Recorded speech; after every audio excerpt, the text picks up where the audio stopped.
Pelo menos 10% da população mundial sofre de perda de audição. No Brasil, cerca de 15 milhões de pessoas têm deficiência auditiva e o excesso de barulho no dia a dia aumenta ainda mais estas estatísticas.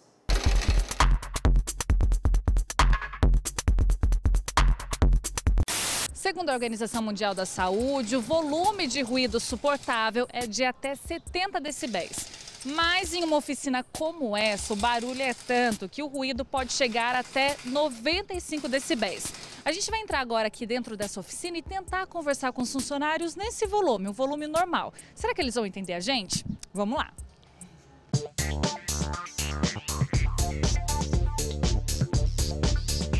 Como vocês podem ver, eu vou tentar falar baixo, mas até eu parece que quase não me escuto. A gente vai conversar aqui com o proprietário. Tudo bem? O senhor faz orçamento aqui do que serviço? Não dá para ouvir nada. Eu tô até rindo porque eu tô tentando manter o volume, mas nem eu tô me escutando direito. O senhor tá conseguindo entender o que eu falo? Mais ou menos. É difícil trabalhar assim no meio desse barulho, como que é possível? Já não entendi nada. É muito difícil com esse barulho. Isso porque aqui do lado o que tem? É um compressor? Aí é o compressor de ar. Ele sempre fica ligado durante o dia, como que funciona? Ele fica ligado constantemente. É aqui, essa máquina fazendo barulho. O senhor não fica meio perturbado com tanto barulho assim aqui no meio? A gente já acostumou com o barulho já. Há quanto tempo o senhor trabalha com isso? Já faz 10 anos. O senhor sente alguma alteração na sua audição? Não. Nenhuma? Nenhuma, por enquanto não. O som é uma vibração, tá? Então ele entra pelo ouvido, são dois mecanismos, o neurológico e o condutivo. O condutivo, o som entra pelo ouvido, passa pela membrana timpânica. Lá dentro a gente tem 3 ossículos em que vai acontecer a vibração desses ossículos. E aí o som passa pela cóclea e daí vai pelo nervo auditivo, tá? Então a gente tem a condução do som e também tem a parte neurológica que vai através do nervo auditivo até o cérebro, até o encéfalo, que processa as informações e a gente escuta. Então, nesse caso, nesse processo que você explicou, quando o som está muito alto, o que é prejudicado aí nesse caminho? É a cóclea. A cóclea é o órgão da audição. É um órgão que ele, cientificamente falando, tem células ciliadas externas e células ciliadas internas. As primeiras células a serem lesadas são as células ciliadas externas, que o som alto, o ruído começa a lesar. Então, a cóclea sendo lesada, aí automaticamente o nervo auditivo que está ligado à cóclea, ele também já vai sendo lesado. Algumas fibras vão sendo lesadas até que a informação já não chega mais ao cérebro como deveria chegar. Na sua casa, quando você chega, você quer ficar naquele silêncio ou você ainda fica com a televisão alta, faz no meio do barulho? Em casa a gente fica mais tranquilo. Pra tentar descansar um pouco a cabeça também. Com certeza.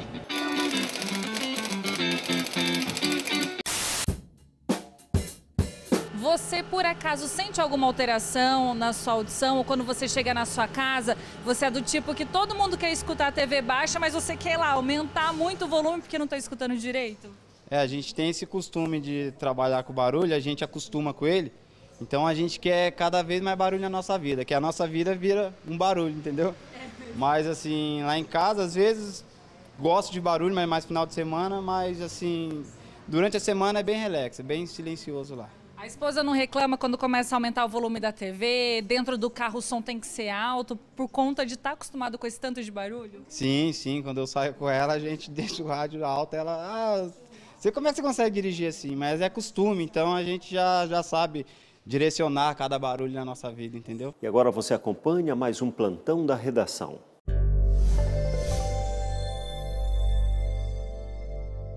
O preço da gasolina caiu nas refinarias, mas o valor para o consumidor da região teve até um aumento de 10 centavos. Segundo o sindicato, a redução não chegou aos clientes por causa da alta do álcool anidro, responsável por 27% da composição da gasolina.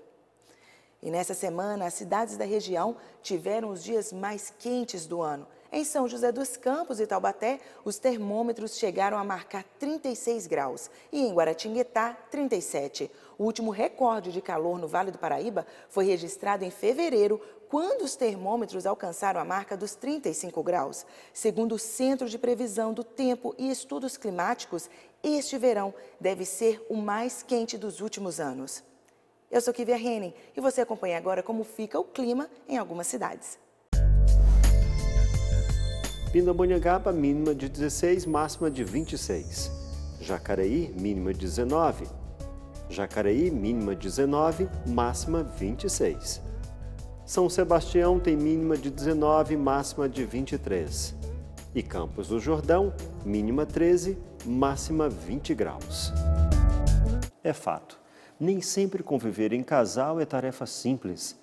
Na entrevista do dia, você acompanha sobre o entrosamento que o casal deve ter para evitar brigas e discussões.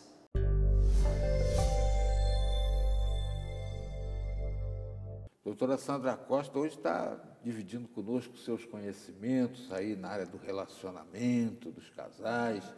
E no ápice aí de tantas separações de famosos, a gente pergunta, doutora, a primavera está no ar, chegou, né? Será que é só mística ou pode ser tema de reconciliação, de cavadinhas do amor? Isso pode ser tema de reconciliação? Tudo pode ser tema de reconciliação. Principalmente a primavera, né? Parece que floresce. Então, que bom poder acreditar e atrelar a isso, né? Essa revivescência do amor. Que é isso que nos faz, né? Ser o que somos, em nome do amor. Eu costumo dizer para os meus alunos em sala de aula, o amor tem a capacidade de suturar brechas que as adversidades vão deixando, né? Que as experiências às vezes nos deixam. Então o amor existe e é necessário cultivá-lo, o amor, principalmente a dois.